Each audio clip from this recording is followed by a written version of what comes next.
warahmatullahi wabarakatuh. Alhamdulillahirabbil alamin. Wassalatu wassalamu ala asyrafil anbiya wal mursalin sayyidina wa habibina wa nuri qulubina Muhammad habibi rabbil alamin wa imamil ghurril muhajjalin wa ala alihi wa sahbihi ajma'in. Subhanaka la ilma lana illa ma 'allamtana innaka antal alimul hakim. Qul innamal ilmu indallah wa innama ana nadhirun mubin. Rabbi shrah li sadri wa yassir li amri wahlul 'uqdatam min lisani yafqahu qawli, amma ba'd.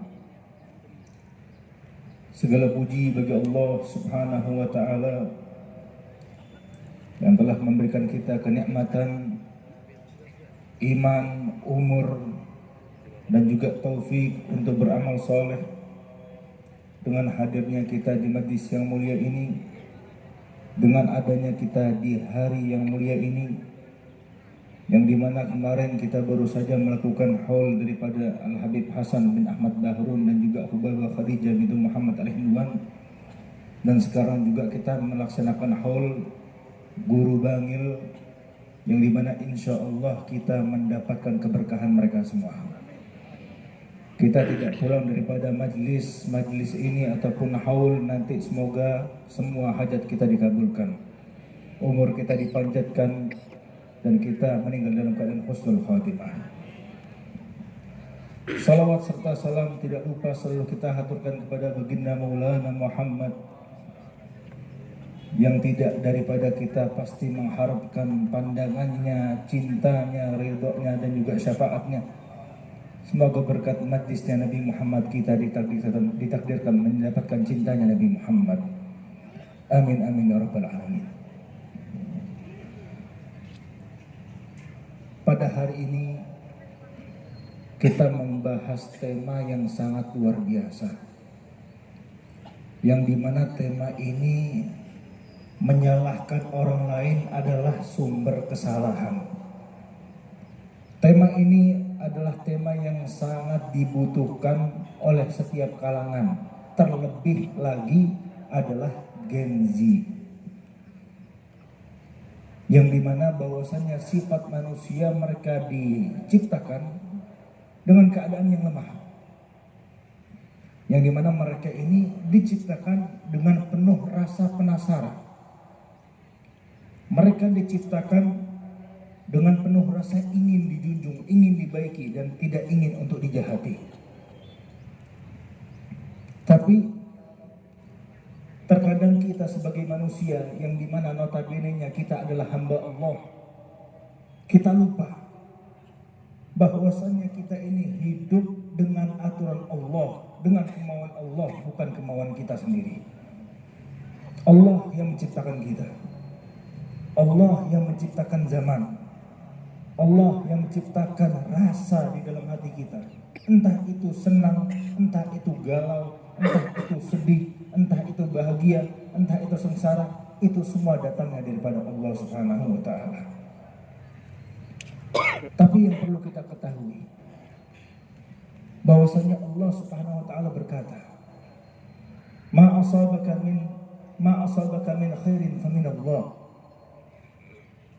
Ma asabaka, dari mana Allah Ta'ala berfirman bahwasanya kalau datang kepada kamu kebaikan, maka itu datangnya daripada Allah Subhanahu wa Ta'ala. Allah Ta'ala nasabal khaira ilaihi wa minhu. Allah nisbatkan bahwasanya datangnya kebaikan dari Allah dan juga akan pergi kepada Allah. Tapi Allah Ta'ala nisbatkan yang namanya kejelekan. Kalau kita temukan kejelekan dalam kehidupan kita, hendaknya kita bagi orang beriman nisbatkan perihal itu kepada diri kita sendiri. Yang harus kita pikirkan ketika Allah Subhanahu wa taala bercerita di dalam Al-Qur'an, yang dimana Allah Ta'ala sudah melaknat iblis karena menolak bersujud kepada Nabi Adam. Dan iblis berkata, "Fabima aghwaytani la'aqudanna lahum siratakal mustaqim." Ya Rabb, karena kamu menetapkan saya di jalan yang sesat, maka saya akan pantengin mereka di jalan kebenaran, supaya saya goyahkan mereka biar mereka tidak akan ada yang bisa mencapai surga. Itu respon iblis ketika Allah Ta'ala jauhkan daripada rahmatnya. Tapi berbeda responnya iblis dengan responnya Nabi Allah Adam, yang dimana Allah Ta'ala takdirkan beliau memakan buah khuldi. Respon Nabi Adam, beliau berkata, Rabbana zalamna anfusana, ya Allah, kami telah menzalimi diri kami. Yang mahal adalah respon daripada orang yang beriman. Mereka bisa menyikapi. Lihat bagaimana kita contoh ketika Nabi SAW berdakwah kepada Taif. Beliau giat, membawa harapan yang sangat besar, mengajak umatnya untuk berjalan di jalannya Allah Subhanahu wa Ta'ala. Tapi apa yang beliau dapat? Beliau mendapatkan penolakan, beliau mendapatkan cacian, bahkan beliau mendapatkan lemparan bebatuan. Apa responnya Nabi? Apakah Rasulullah menyalahkan para penduduk Taif? Rasulullah malah bersedih. Rasulullah bilang bahwasanya, alangkah lemahnya saya ya Rabb, saya tidak bisa mengajak mereka. Apa yang dilakukan oleh Nabi? Beliau introspeksi diri. Beliau makin bersemangat dakwahnya dengan metode yang baru. Beliau semakin giat berjalan di dakwah Allah Ta'ala dengan yang lebih hebat daripada sebelum kejadian tersebut. Malah yang disalahkan itu dirinya, bukan kepada orang lain. Kalau kita lihat, kalau misalkan kita ini mengaku ahlu sunnah wal jamaah, maka kita mengatakan bahwasanya yang namanya amal itu kasab. Udah kita tahu bahwasanya kalau kita ini beramal baik, datangnya daripada Allah kebaikan. Dan adapun kalau misalkan kita melakukan sesuatu yang jelek, maka sebabnya pasti ada. Kita berdosa kepada Allah Ta'ala, maka pasti sebab kegundahan kita, sebab keterpurukan kita datangnya daripada diri kita sendiri, bukan orang lain. Kita ahlu sunnah wal jamaah bukan seperti ormas yang dimana mereka ini seperti Al-Qadariyah atau Al-Jabriyah. Al-Qadariyah yang mengatakan bahwasanya manusia memiliki kekuatan penuh untuk menciptakan perlakuan mereka sendiri. Adapun Jabriyah juga, mereka melakukan bahwasanya yang namanya manusia itu tidak memiliki kendali sedikit pun atas perlakuan mereka. Semuanya datang daripada Allah Ta'ala. Nah, bukan. Kita ahlu sunnah wal jamaah. Allah Ta'ala memberikan kita kesempatan kasab, mencari ridho Allah Ta'ala dengan amal-amal baik. Lihat bagaimana respon seseorang Romo Kiai Hamid, yang dimana beliau ini suatu hari pernah berjalan di pasar. Ketika beliau berjalan di pasar bersama muridnya, ada orang gila yang langsung berteriak kepada beliau yang mengatakan bahwasanya, ya Kiai Hamid, engkau adalah orang yang berdusta, engkau adalah orang yang munafik, engkau adalah orang yang so alim. Murid-muridnya ketika mendengar ada seseorang yang menghina gurunya, marah, ingin dipukuli, tidak terima gurunya disakiti. Tapi apa responnya Kiai Hamid? Beliau menjawab, biarkan saja. Mungkin ini karena dosa saya. Allah ingin menegur saya melewat orang yang mulia ini. Ini semua karena dosanya saya. Kiai Hamid. Dan lihat bagaimana Syekhana Khalil, yang dimana beliau menjadi ulama yang sangat luar biasa. Karangannya menjadi karangan yang globalisasi, internasional, menyaingi para ulama sedunia. Tapi lihat bagaimana dahulu kehidupan beliau ketika beliau menyantri. Beliau tidak punya uang. Beliau bahkan diriwayatkan tidur di masjid. Beliau tidak memiliki fasilitas lengkap. Tapi itu semua tidak mematahkan beliau untuk menjadi orang yang alim dan tidak pernah menyalahkan takdir Allah Subhanahu wa Ta'ala. Bahkan lihat bagaimana Sayyidina Umar bin Khattab, yang dimana pernah terjadi sebuah wabah yang terjadi di kota Madinah pada saat itu, yang membuat sahabat Nabi banyak yang berguguran. Tapi apa yang dilakukan oleh Sayyidina Umar bin Khattab? Beliau keluar dari kota Madinah, sehingga ada satu sahabat yang menyalak beliau. Wahai Amirul Mukminin, kok bisa engkau lari daripada takdir Allah Ta'ala? Apa yang beliau katakan? Ya fulan, ama ta'rif, apakah kau tidak tahu? Kita ini takdir dari Allah kepada takdir Allah yang lain.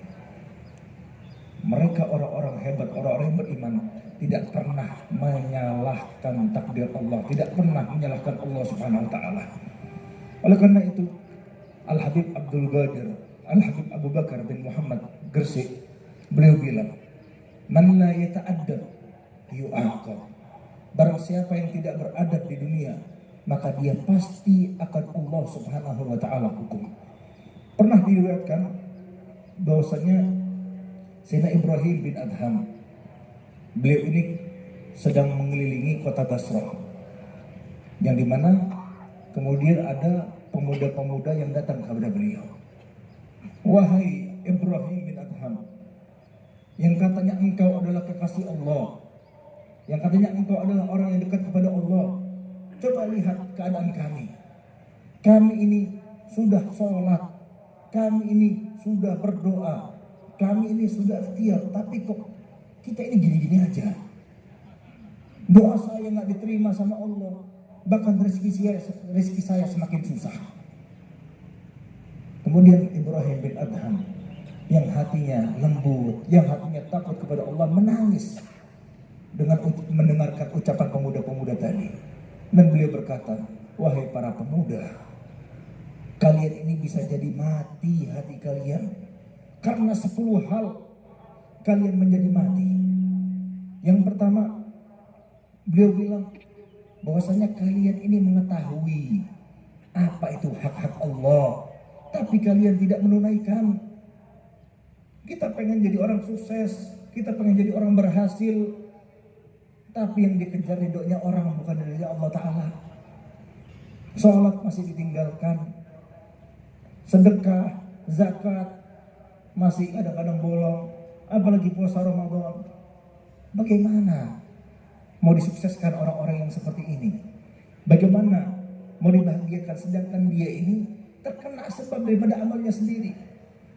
Dan kemudian Ibrahim bin Adham, dia mengatakan yang kedua, bisa jadi hati kalian mati karena kalian tahu bagaimana Rasul Muhammad SAW dan hak-haknya dan sunnahnya, tapi kamu meninggalkan sunnahnya, meninggalkan ajarannya. Allah tidak pernah mengutus yang lebih baik daripada Nabi Muhammad. Allah tidak pernah memberikan kita contoh yang lebih baik daripada Nabi Muhammad, tapi malah kita meninggalkannya. Bagaimana ceritanya? Kita mau diberikan rezeki, kita mau digabulkan doanya, sedangkan kita meninggalkan hadyu Muhammad, meninggalkan ajarannya Nabi Muhammad. Yang ketiga, beliau bilang, mungkin kalian ini hati kalian bisa mati karena kalian tahu bagaimana Al-Quran. Al-Quran adalah firman Allah Ta'ala yang disifatkan bahwasanya Al-Quran ini adalah petunjuk Allah yang tidak ada akan habisnya, yang tidak kenal zaman, yang tidak kenal masa, mau masa milenial kah, mau masa Gen Z kah. Kalau mereka berpegang teguh dengan Al-Quran, maka mereka tidak mungkin salah jalan. Yang keempat, beliau mengatakan, kalian melihat nikmat-nikmat Allah Ta'ala. Kita melihat nafas kita masih tanpa oksigen, kita melihat kaki kita masih baik-baik saja, kita melihat tangan kita baik-baik saja, keluarga kita baik-baik saja. Malah bukan kita syukuri, tapi kita kufuri. Sedangkan Allah Subhanahu wa Ta'ala tidak pernah mencabut sebuah nikmat kecuali nikmat itu sudah dikufuri. Yang kelima adalah kalian ini mungkin bisa saja hatinya mati karena kalian mengaku takut kepada Allah, tapi justru kalian malah semena-mena sama Allah, mempermainkan Allah. Yang dimana kalian mengaku takut, tapi selalu menantang Allah dengan perbuatan ataupun rasa di dalam hati kalian. Yang keenam, kalian mengaku ingin surga tapi tidak beramal untuk amalan surga. Dan kalian takut kepada neraka, tapi kalian malah mendekat kepada neraka. Yang ketujuh, kalian mengaku menyalahkan setan, tapi malah jadi bestinya setan. Setan paling suka melihat umat Nabi Muhammad terpecah belah, Makanya setan ini senang menggoda umat Nabi Muhammad lewat ibu rumah tangga. Kok bisa Beb sampean ngomong ibu rumah tangga? Ya karena yang paling banyak kesetanan ibu rumah tangga. Kok bisa Beb? Iya, banyak suami yang menjadi tidak sapa, tegur sapa kepada adiknya, kepada saudaranya, kepada orang tuanya karena aduan sang istri.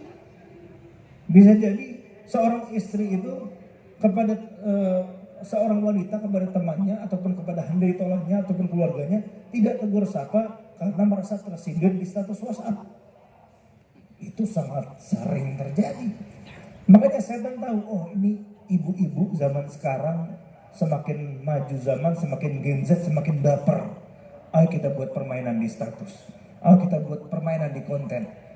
Maka kalau kita mengaku musuhnya setan, hindari pecah belah umat Nabi Muhammad.